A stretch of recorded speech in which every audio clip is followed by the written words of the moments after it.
प्रियंका गांधी राजनीति में सक्रिय जरूर हैं, लेकिन आज तक वह कोई चुनाव नहीं लड़ी है।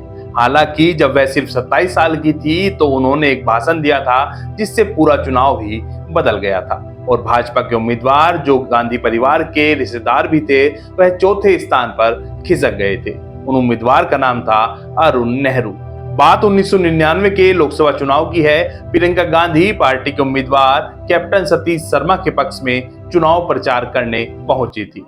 इस चुनाव से ही लोग प्रियंका गांधी में दादी यानी कि पूर्व प्रधानमंत्री इंदिरा गांधी का अक्स भी देखने लगे थे। नमस्कार, मेरा नाम अंकुर त्यागी है और आप देख रहे हैं हुआ यूं था का अगला एपिसोड।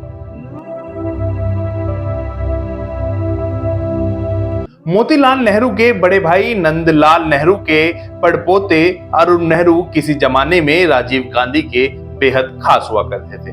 1980 में इंदिरा गांधी के कहने पर वह अपना सफल कॉर्पोरेट कैरियर छोड़कर राजनीति में आ गए थे। शुरुआत में अरुण नेहरू इंदिरा गांधी के करीबी थे और इंदिरा सरकार में अरुण नेहरू की तूती बोला करती थी। इंदिरा गांधी के निधन के बाद वह राजीव गांधी के खास हो गए थे।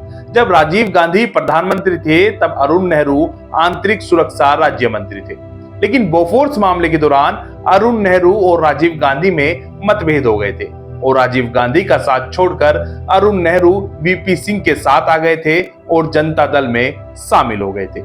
बाद में वह भाजपा में शामिल हो गए थे।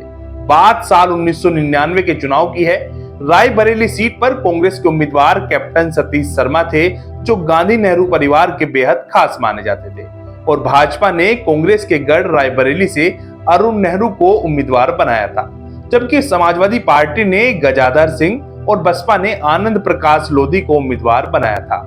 1996 और 1998 में भाजपा के अशोक सिंह चुनाव जीते थे, हालांकि बाद में वह कांग्रेस में शामिल हो गए थे।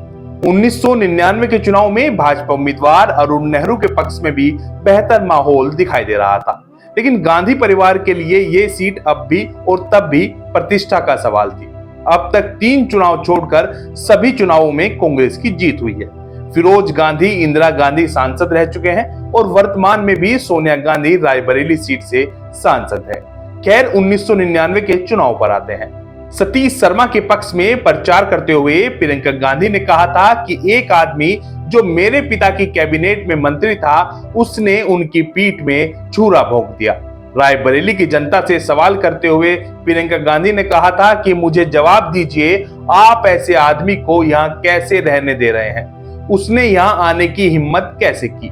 रायबरेली की जनता से भावनात्मक अपील करते हुए कहा था कि मैं जब यहाँ आ रही थी तो मेरी माँ सोनिया ने कहा था कि किसी के खिलाफ नहीं बोलना, लेकिन मैं अपने मन की बात आपसे न कहूं तो किससे कहूं।